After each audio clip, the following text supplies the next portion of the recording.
All right, now we're here with Courtney Taylor and Christopher Emerson, voice actors for Ada Wong and Piers Nivens, respectively. And I guess first up is just, like, how does it feel to be part of the Resident Evil world at this point? Like, it's a huge, constantly evolving franchise, and now you're both kind of thrust into this. So, You want to take that one first? You take it first. I take it first? Go for it. It's amazing. I mean, look around. I mean, this is awesome to be a part of this huge franchise that people are just crazy excited for. It's a massively awesome experience. It has been amazing. The fans have been incredible. yes, probably bump into a few Faithful. tonight, I imagine, too. So, I have already met a few tonight. They're Nice. amazing, such loyal fans. So Awesome. it's been really great to actually get to be a part of this. So I'm Troy Baker and I play Jake Mueller. And I'm Eden Regal, and I play Sherry Birkin. an all-grown-up Sherry Birkin. As far as the other characters go, there's a little bit of history already. Leon's established, Chris is established, but your pair, your co-op partners, are kind of totally a blank slate. Sherry obviously has a bit of history, but in the sense you guys get to be the freshest take and have like the create a character on your own. So I was wondering what that experience was like compared to like shackled to an existing character. I was excited to be a part of something that was allowing me to kind of create a new character Right. and kind of bring some fresh blood, pardon the pun, into the franchise. And I love the fact that they, put someone with Sherry Birkin who's, established in the franchise as well, but you get to see her all grown up. Yeah. That was kind of fun. Yeah, no, that part was fun for me, because she was an established character, a right. legacy character, and I watched the young Sherry. But obviously a lot of stuff happened to her, and she's Right. haunted by that, and now she's become an adult, and I think everybody's really curious, who she became and how she got through that. So it was really exciting to create her from the ground up and figure out who she is now. Because even in RE2, we get a glimpse, but we don't get a great deal of who she might become later on. Yeah, absolutely. I mean, she could go either way. I mean, she's had some trauma, So She was but a weed at the last when that happened to her. Yeah, she was. She I was feel wearing like- a little sailor outfit. Oh yeah. It's a good callback actually. All right, now we're here with Matthew Mercer and Laura Bailey, the voice of Leon Kennedy and Helena Harper, respectively. And I guess the first question that I have for both of you is what it's like becoming a part of this huge, weird thing that is Resident Evil. It's huge for me. I mean, I grew up a Resident Evil fan from the get-go, and Leon's been a favorite character of mine since he showed up in I can 2. see you're rocking the hair a little bit. Like, Yeah, no, I had to make sure I didn't part it like that because then everyone would be like, really? Really? You're going to be that guy? Give me that guy? So in the contrast things, Ada is kind of a solo character in the game, whereas the other characters have a co-op buddy with them the whole time. Like you have Chris and Piers together, Leon and Helena, but Ada kind of has a lone wolf mentality in the game. I work alone.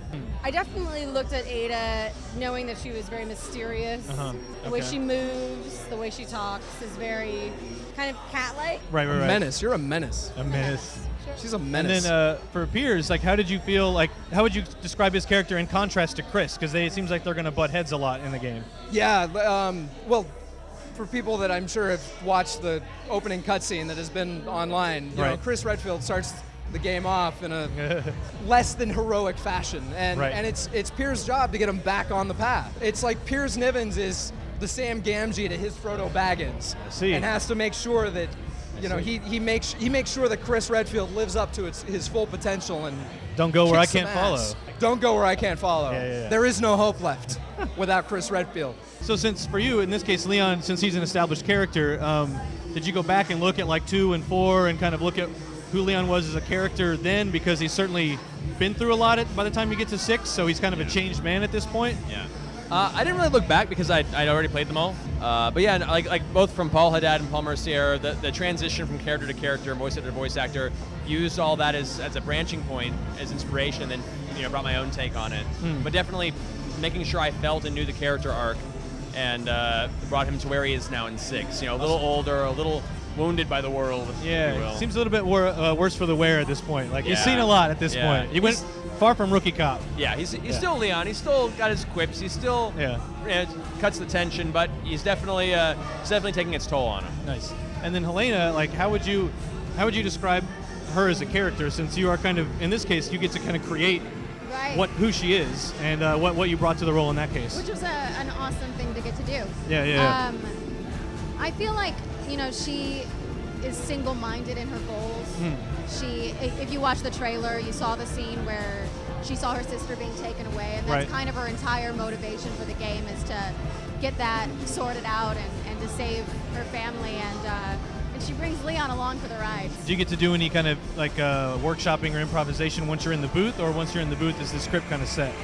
There was a few changes here and there. A few along the way, yeah. There wasn't a lot of like improv. There I see. was no. Not a lot. Mostly like when it comes to the efforts.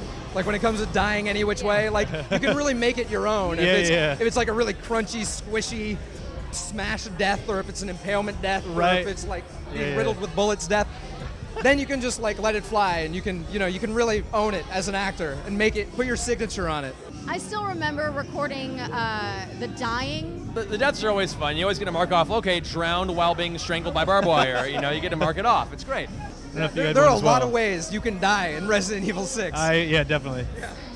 It definitely was trying to figure out how to jump off of a 10-story building, but be cat-like and effortless, Yeah. and land in a cat-like and effortless way.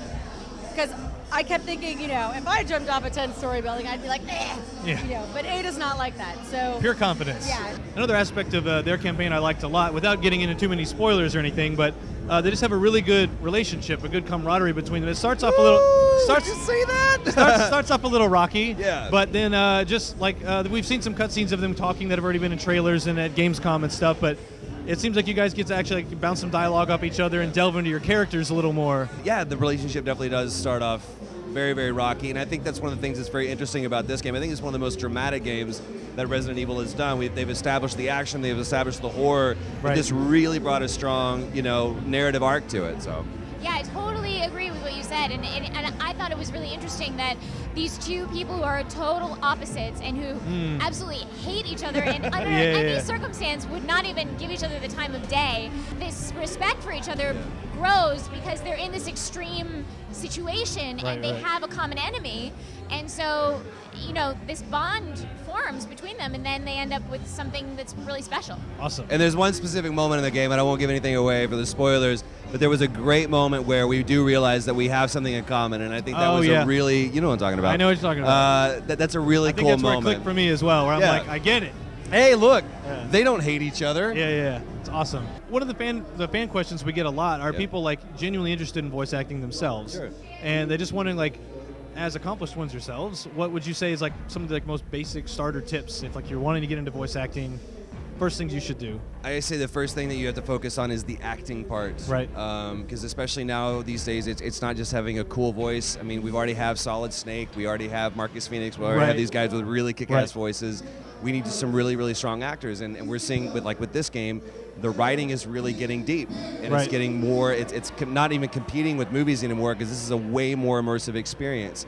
2-hour movie versus 30-hour 10 game. or like, 30-hour game, exactly. That you get to choose which, if you go through that door or you don't, you're not Right. just an observer. So I say focus on the acting, learn how to act, Awesome. And I think I have a crappy voice, and the fact that people like me, I just try to live the character as best as I can. Awesome. Yeah, you took the words right out of my mouth. Like it is all about the acting and immersing yourself. I mean, video games are so immersive for the player, and so we have to be very immersed in the circumstances, and really they have to be real to us, no matter where we are. If we're in a booth, like with dots all over our face, we Right. gotta Oh, live yeah, in yeah. this world. So 'Cause you did yeah. the face model as well for Sherry. Yeah, exactly. So yeah, I completely agree. I don't even focus on my voice at all. Like if you live in the moment, then it really takes the audience on this emotional journey. Awesome. Well, thank you both for joining us. Thank And, you, guys. Let's go enjoy this party, which seems to be going into high gear. At the Let's moment. do it. So, see ya. Cheers.